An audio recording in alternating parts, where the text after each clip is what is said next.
Now, here are 5 reasons why majority of the Kenyans are actually feeling poor right now. By the way, have you find some people, by the way, can you do this simple census? Can you walk in the street and collect that like 10 guys, 1, 2, 3, 4, up to 10 and ask them how many are feeling like things are not going okay? Probably over 8% will tell you, hey, guess what? I'm feeling more poorer than I was some couple of years ago. Guess what's happening? Today I'm going to discuss with you.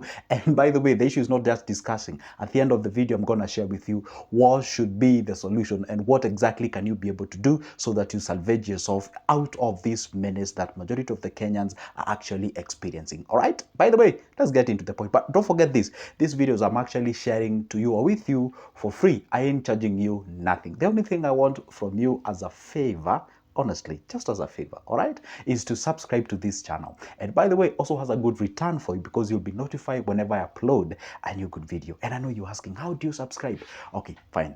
Let me show you. Just down below there is like a small button written subscribe on my right. There's a small button written subscribe. It is in black. Hit that magical button, then it disappears, okay? Now, and also like this video. There's something look like this, like this video, okay? Let's get into the business, okay? Fine. Now, the point number one, or the reason number one why most of the Kenyans are actually feeling, poorer is why cost of living is actually, guessing what? Rising crazily. It is going up there. For example, if you were to take the most basic things in our lives, has actually skyrocketed in terms of the pricing. Okay, if you go to the maize flour, although nowadays, as you know, things going, I don't know why things are becoming a bit okay. And nowadays, a 2 kg packet of maize flour, you can get it at 140, 130 sometimes, or something of sort. So it's quite impressive compared to the way it used to be. But anyway, we don't only eat ugali, eh? So if you go to other things like the fuel, or one thing, when fuel increases, other thing has what we call the domino effect or the ripple effect or something of sort. The other thing is like you realize that things like wheat flour, you realize like the cooking oil, cooking fat, and what have you, also the transport cost and what have you. Like literally everything has actually increased in terms of what, in terms of the prices. Now, guess what happens now when things actually increases in price and your income remains constant? Then you realize that what you used to manage to save or salvage or invest, then it realizes it goes down. Why does it go down? It goes down in the sense that the cost of living is actually going high. So if it goes high, then that what you ought to save then goes down to a point whereby you even realize you don't even have anything to save, to a point of whereby you even don't have enough money to actually sustain your life. That's a reality. So the point is, the cost of living is actually affecting most of the Kenyans nowadays and right now as we speak. By the time I'm making this video, is 2023 of November, right? So the point is, majority of the Kenyans are actually complaining because of the cost of living. All right, so let's check out what the point number 2. And I know this point number 2 will resonate with majority of Kenyans. Okay, now the point number 2 is actually, yeah, that's it, taxes. We are experiencing a lot of taxes, implementations in our lives, like turnover, like what, like everything. For example, by the way, I was going rounds in shops and malls and what have you, and not really malls, but shops and these common businesses, we call them the SMEs, yeah? Most of those guys have actually gotten out of the till number. Have you realized that, guys, yeah? People are getting the till number, that where you usually pay, that till thing is actually pulled out of the wall. Because I heard that, hey, the KRA guys are coming rounds and taking the till, inquiring, I don't know, checking on whatever about the taxes and what have you. So the guys are opting to pull out that indication that they are offering the till payment services and something of sort because of the increment of the taxes that is going out there. Fine. Number one, I do respect taxes. I do believe we're supposed to pay taxes. Okay. For example, we YouTubers here, we usually pay taxes in the US. Okay. If you did not know, it's true. We do pay taxes. In US, we have to pay taxes. So the point is, everyone ought to pay taxes. So the point is that there's no problem with paying taxes, but majority of people are feeling like, hey, if you pay taxes and then we aren't seeing anything on the ground, then I think we are feeling like demoralized or something of sort. See, anyone and everyone is actually ready to pay taxes if they can see the implementation. By the way, if you go to America, I don't ask me how, because I got a lot of friends who are there. They usually pay taxes all the way close to 40%. But those guys is like, you see, when I say 40%, it's like when you make like 1,000 bob, 400 goes to the government. But when you look in return, you see, hey, there is a tarmac road, there is street lighting and all those kind of things. So the taxes is actually, I know that sounds like I'm going the political way, but anyway, the point is the taxes is actually way high in this country compared to our status of income. Well, we are low if you compare ourselves to the Western world or the developed world, but compared to what we earn, we are feeling like it's a bit way up for ourselves and something of sort. But if they can be able to assure us that everything will be good if you pay taxes, then we're gonna get some returns and something of sort. It is what it is. So anyway, my point here as a financial advisor is to talk about why the cost of living is actually high. So the taxes is actually doing a lot of things, because nowadays if you go to buy something, they're telling you, hey, well, a tax. See, meaning like, hey, they increase the taxes and something of sort. Because sometimes it's true, sometimes it's not true. See, kwa Kiswahili we say katika msafara wa kunguru hakukosi burukenge, meaning like it can be true the government is actually increasing the taxes, and in the process we have some other guys who are doing unscrupulous things in between the businesses. Whenever there is an increase, see, for example, in Kenya we have very funny guys. Yeah, whenever there is something outside there, they tend to associate it with them increasing the prices of commodities. For example, if you can go buy a shoe and they tell you, hey, the war in Ukraine and Russia is really affecting us importing the shoes and what have you, and they rarely import those products from those countries. Or maybe you go buy something like an electronic, and then they tell you, hey, the war in Hamas and Israel is really affecting us. And so you see, they just find some places where they can just cling to them and to say that's why they're actually selling that product at that price. Okay, so anyway, taxes is a thing that is really affecting majority of the Kenyans, and you are paying price for that. Now the other thing is that something called the fixation of the income. The fixation of the income. Fixation of the income. What does it mean? In simple terms, I'm saying that your income is actually remaining constant. Okay. What does it mean? Say if you were earning like 40,000 before, 40K before, and then you realize that the cost of, let's say before the things actually skyrocketed, you realize that, hey, out of the 40,000, you were surviving on a budget of, let's say, 32,000. Okay. 32K.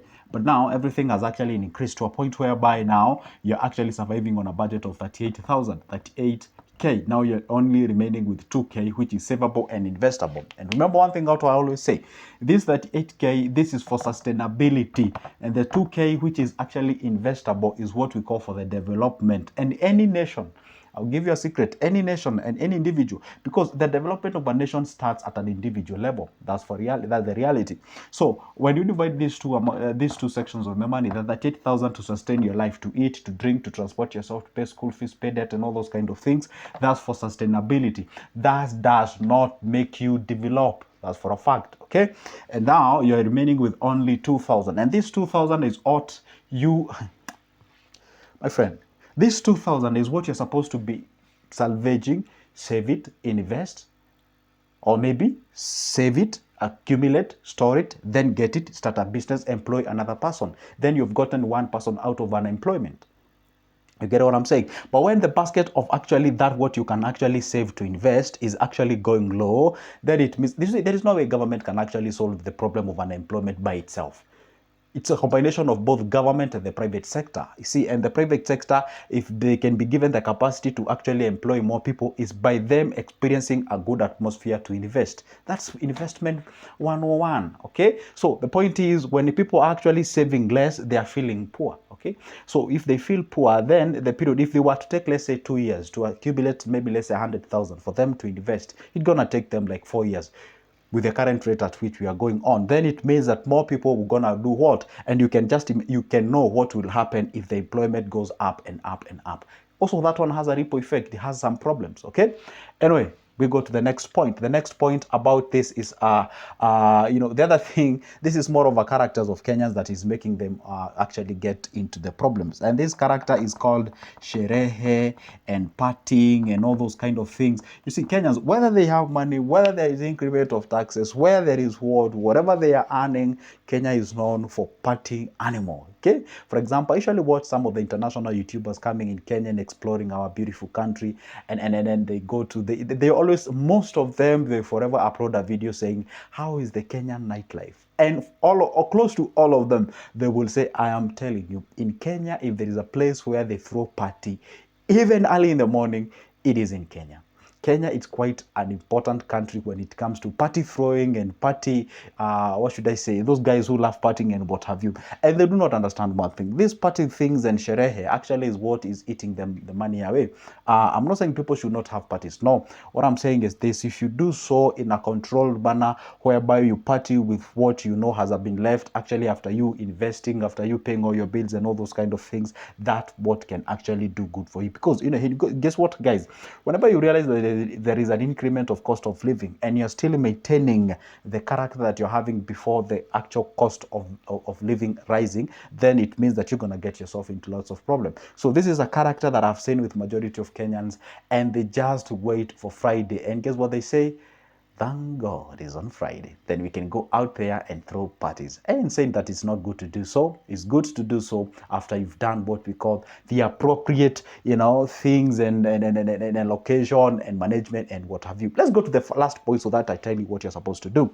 The last point is actual. And this is actually affecting a lot of Kenyans. It's called financial illiteracy. Financial illiteracy. Okay. Actually, maybe this answers why people do this. You see, or you find these people do not even understand the aspects or principles of financial literacy at a personal level. These people do not understand, hey, you're not supposed to, put all your money in one account. You ought to have a landing account. You ought to have a development account. You ought to have a personal account and all those kind of things. Hey, you're supposed to set aside a certain percentage of your income. Hey, there is the existence of shares that you can buy. There is the existence of treasury bill, the existence of common businesses that you can invest. Hey, you can do this, you can do the other.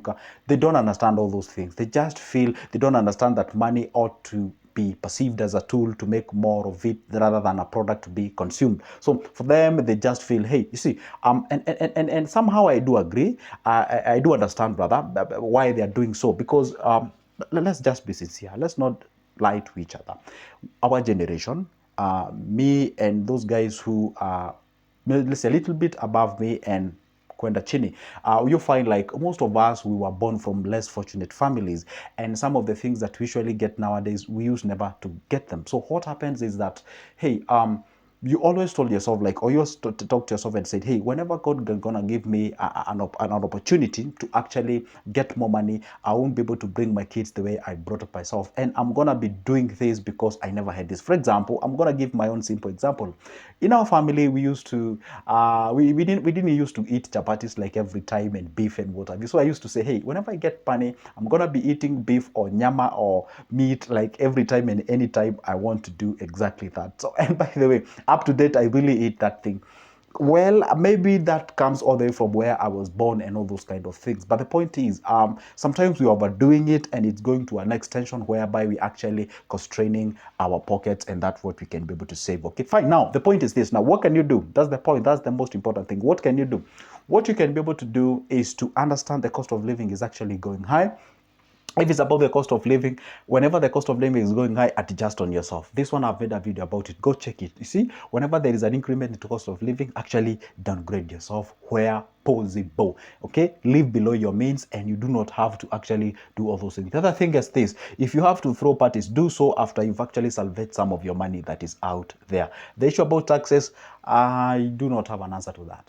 Honestly, I do not have an answer to that. So the fixation of income here, the way you can treat this problem is to actually look for a side thing that you can be able to do. When I say a side thing, I don't like to frame it as a side hustle. What I can advise you to do is this: that money that you can be able to salvage each and every month, you can channel it towards a money market fund. Can be giving a small amount of money.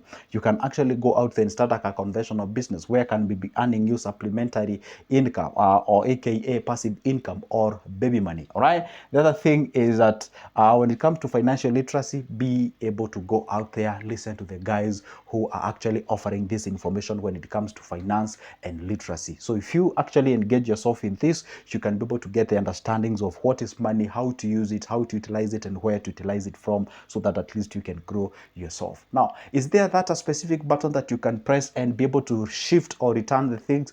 Obviously, no. Everything requires time. So if you feel like everything is going like this, then try to look at the areas where you can be able to adjust yourself. If you realize like migrating from where you live to a better affordable place, so be it. If you realize, hey, it's changing a little bit of your lifestyle, like taking coffee outs and what have you, so be it. If you realize is sometimes you might realize, hey, it's actually starting like a small business somewhere, so be it. If you realize that, hey, it's actually doing away or maybe minimizing the rate at which you're going to sherehes and parties, so be it. About the financial literacy, stay here on Good Joseph's channel, because you're going to get all that you're looking forward when it comes to financial literacy. That's why I told you, you ought to subscribe so that you'll be notified whenever I upload a new good videos. For now, it's a goodbye and see you in the next one. See ya.